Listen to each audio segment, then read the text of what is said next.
आज हम सामाजिक समस्याओं के कारण का अध्ययन करेंगे। सामाजिक समस्याओं की उत्पत्ति अनेक कारकों एवं कारणों से होती है। समस्या की प्रकृति को समझकर ही कारणों का पता लगाया जा सकता है। यहाँ पर हम प्रमुख समाज वैज्ञानिकों के विचारों को उल्लेखित करने का प्रयास करेंगे।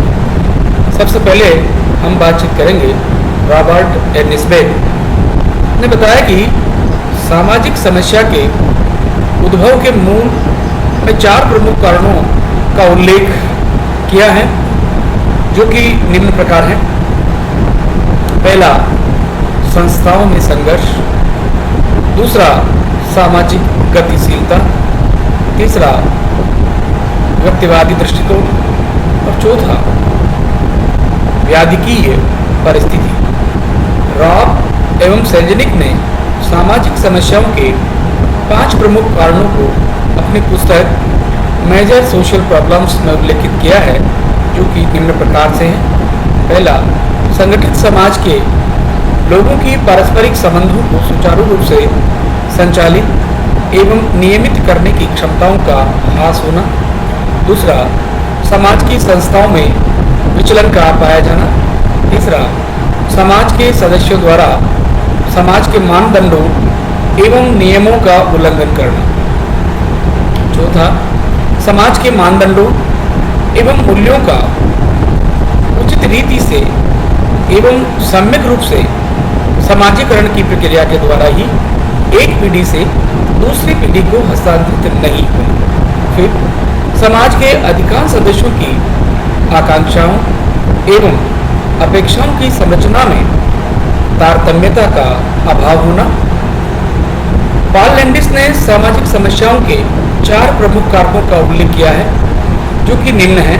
पहला, व्यक्तिगत समायोजन में असमर्थता का पाया जाना। दूसरा, सामाजिक समस्या का त्रुटिपूर्ण होना। तीसरा, संस्थागत समायोजन में असफलता का विद्यमान रहना। और चौथा, सामाजिक नीतियों में संस्थागत विलंबन का पाया जाना। अब हम पढ़ते हैं सामाजिक समस्याओं के प्रमुख सिद्धांत क्या है। समाज वैज्ञानिकों ने सामाजिक समस्याओं के मूल में पाए जाने वाले मूलभूत तत्वों का वैज्ञानिक दृष्टिकोण से अध्ययन कर वस्तुनिष्ठ विश्लेषण एवं सार देने का प्रयास किया है।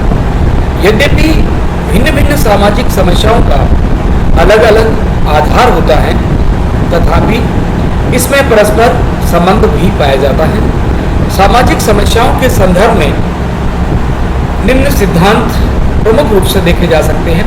पहला, थ्योरी ऑफ सोशल डिसऑर्गेनाइजेशन, सामाजिक विघटन का सिद्धांत। दूसरा, थ्योरी ऑफ कल्चर लेग, सांस्कृतिक विलंबन का सिद्धांत।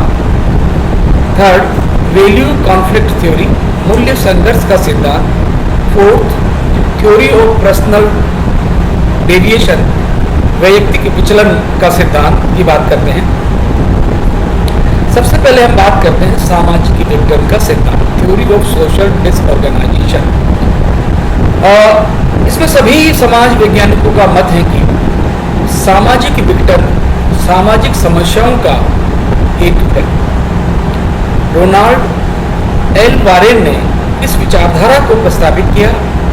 वारेन के अनुसार सामाजिक विघटन एक ऐसी स्थिति है जिसमें मतैक्य की कमी, संस्थाओं के एकीकरण का अभाव और सामाजिक नियंत्रण के साधनों में ह्रास पाया जाता है। समाज के अधिकांश सदस्यों में मतैक्य विद्यमान नहीं रहता है तथा इसके कारण समूह के लक्ष्यों के संबंध में मतभेद एवं परस्पर विरोधी भावनात्मक विचार विद्यमान रहते हैं। लोगों के लक्ष्य समाज सम्मत मानदंडों के अनुरूप नहीं होते हैं। समाज में इस प्रकार की स्थिति भिन्न भिन्न सामाजिक संस्थाओं की कार्य संचालन प्रणाली में बाधा उत्पन्न करती है, जिसके कारण इन संस्थाओं में परस्पर तनाव एवं संघर्ष पैदा हो जाता है, जिससे ये संस्थाएं तालमेल के अभाव में एक दूसरे के प्रतिकूल कार्य करने लगती हैं। इस प्रकार समाज में एक ऐसी स्थिति उत्पन्न हो जाती है जो समाज के सदस्यों को समाज के मानदंड एवं प्रतिमानों के अनुरूप आचरण करने से रोक देती है।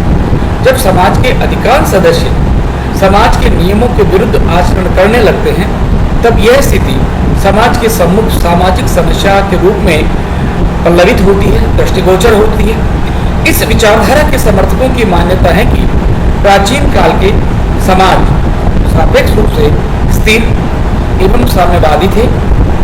इन समाजों में व्यक्ति की प्रस्थिति एवं भूमिका स्पष्ट थी तथा परंपरागत रूप से लोग समाज के मानदंडों, प्रतिमानों, मूल्यों, परंपराओं एवं रीति रिवाजों की अनुपालना कर अपनी आवश्यकताओं की पूर्ति करते थे। यह एक ऐसी स्थिति थी जिसमें व्यक्तियों के क्रियाकलाप एवं मूल्यों में समन्वय तथा सामंजस्य था। सामाजिक संस्थाओं में एकीकरण विद्यमान था। समाज की संस्थाएं परस्पर तालमेल के साथ संगठनात्मक रूपों से लक्ष्य की प्राप्ति करती थी। इन समाजों में सामाजिक परिवर्तन की गति अपेक्षाकृत धीमी होती थी। सेने सेने समाज में परिवर्तन की गति बढ़ती गई। अंतोतगत्वा एक ऐसी सामाजिक स्थिति का प्रादुर्भाव हुआ जिसमें या तो पुरानी मान्यताएं एवं क्रियाविधि समाप्त हो गई अथवा उन्हें अनुपयोगी समझकर उपेक्षित कर दिया गया।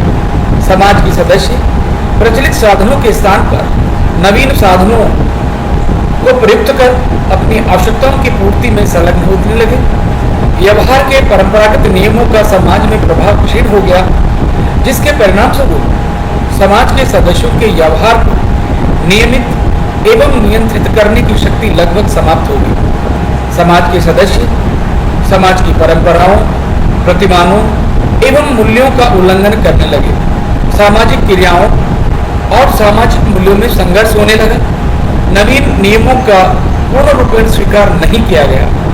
समाज के सदस्यों के व्यवहार अनियंत्रित हो गए। इस प्रकार की स्थिति सामाजिक विघटन का परिचायक रही है, जो कि अनेक सामाजिक समस्याओं के लिए उत्तरदायी है। थॉमस एवं जनानी की का मत है कि सामाजिक विघटन के फलस्वरूप अनेक सामाजिक समस्याओं का जन्म होता है, क्योंकि सामाजिक विघटन की अवस्था में समाज के सदस्य अपनी इच्छानुसार लक्ष्यों एवं साधनों को प्रयुक्त करते हैं। वारेन भी इस सिद्धांत से सहमत है। इनका मत है कि सामाजिक विघटन समाज की ऐसी स्थिति है जिसमें अव्यवस्था, मतभेद, टकराव एवं शिथिल सामाजिक नियंत्रण पाए जाते हैं। सामाजिक संस्थाओं में तालमेल का अभाव रहता है। सामाजिक विघटन की स्थिति में समाज में अनेक सामाजिक समस्याओं का जन्म होता है। रॉबर्ट फेरिश, वाल्स, फर्बे ऐसे अनेक समाज वैज्ञानिकों ने इस सिद्धांत को एकाकी माना है। रॉबर्ट फेरिस का मत है कि यह सिद्धांत उस परिस्थिति की स्पष्ट व्याख्या नहीं कर पाया जिसमें सामाजिक समस्याएं जन्म लेती हैं। कई बार ऐसा भी देखने को मिलता है, समाज में विघटन के अभाव में भी अनेक समस्याएं उपस्थित रहती हैं। सेकंड, सांस्कृतिक विलंबन का सिद्धांत, थ्योरी ऑफ कल्चरल लैग। परिवर्तन संसार का शाश्वत नियम है, अटल नियम है, क्योंकि दिनों दिन जो विकास की प्रक्रिया समाज में बढ़ती जाएगी, त्यों समाज परिवर्तनशील होता रहेगा।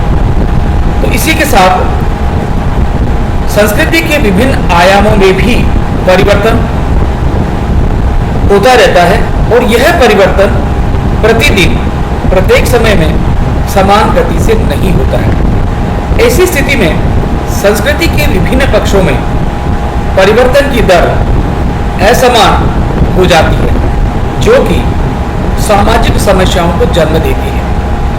विलियम एफ ऑगबर्न ने संस्कृति के दो प्रकार बताए। पहला भौतिक संस्कृति और दूसरा अभौतिक संस्कृति।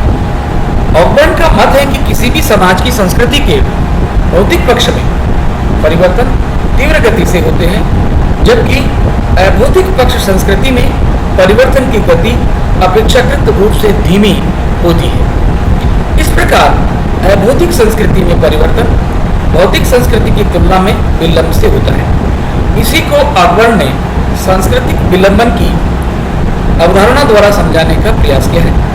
सांस्कृतिक विलंबन की उपकल्पना में 3 आधारभूत तथ्य निहित है। पहला, संस्कृति के अनेक पक्ष अथवा आयाम भिन्न भिन्न दरों के अनुसार परिवर्तित होते हैं। दूसरा, संस्कृति के भौतिक पक्ष अभौतिक, अमूर्त, वैचारिक पक्षों की तुलना में अधिक तीव्र गति से परिवर्तित होते हैं। तीसरा, भौतिक परिवर्तनों को अंगीकार करने और उनके अनुरूप सामाजिक संस्थाओं के विकसित होने के मध्य विलंबन की सामाजिक समस्याओं को जन्म देने के लिए उत्तरदायी होता है।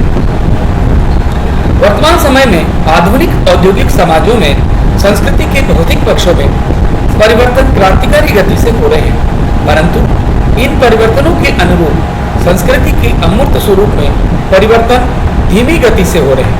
इस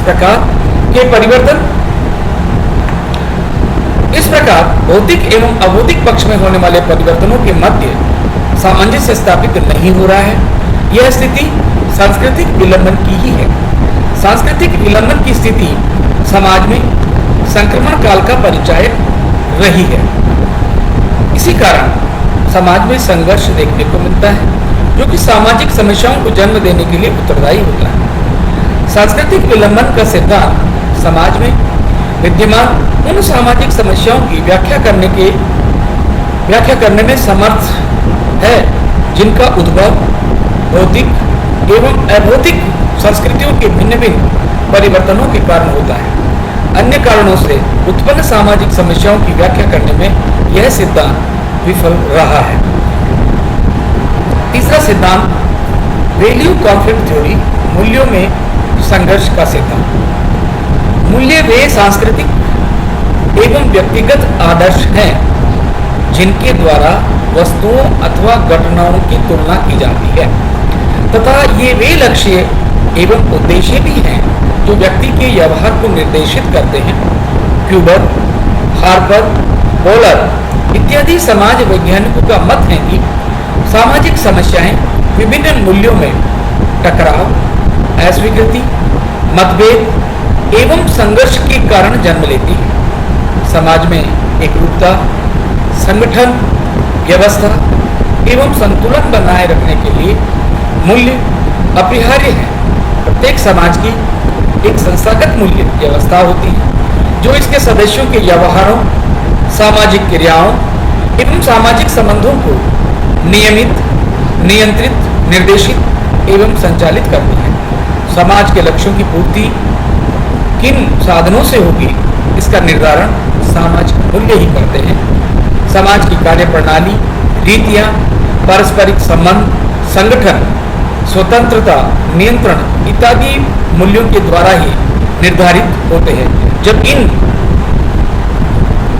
में परिवर्तन होने लगता है तो समाज में भी इस प्रकार के परिवर्तन दिखाई देते हैं। मूल्य परिवर्तनशील होते हैं। समाज के भिन्न भिन्न समूहों, समुदायों एवं संस्थाओं के अलग अलग मूल्य पाए जाते हैं। मूल्यों के भेद के कारण अथवा मूल्यों के सामान्य अर्थों में बदल जाने से सामाजिक समस्याओं का जन्म होता है। एक ही मूल्य के संबंध में व्यक्तियों, समूह, वर्गों तथा पीढ़ियों में जब मतभेद होता है तब वे सामाजिक समस्याओं को जन्म देते हैं। मूल्यों के अनुरूप ही उनके भिन्न भिन्न साधन एवं लक्ष्य होते हैं।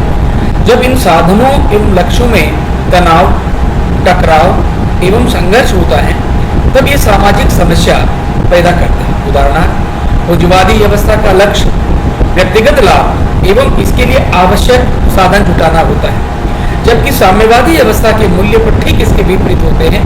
अतः इन दोनों व्यवस्थाओं, पूंजीवादी एवं साम्यवादी के मूल्यों में टकराव एवं संघर्ष के परिणाम स्वरूप सामाजिक समस्याओं का जन्म होना तय है। क्यूबर एवं हार्पर का मत है कि सामाजिक समस्याओं का मूल कारण दो पीढ़ियों में पाए जाने वाला मूल्यों का संघर्ष है। प्रौढ़ पीढ़ी एवं युवा पीढ़ी के मूल्यों की भिन्नता के कारण इनमें टकराव उत्पन्न होता है, जो कि सामाजिक समस्याओं को जन्म देता है। फुलर की मान्यता है कि जब समाज के सदस्यों में व्यक्तिवादी और ये लोग अपने कर्तव्य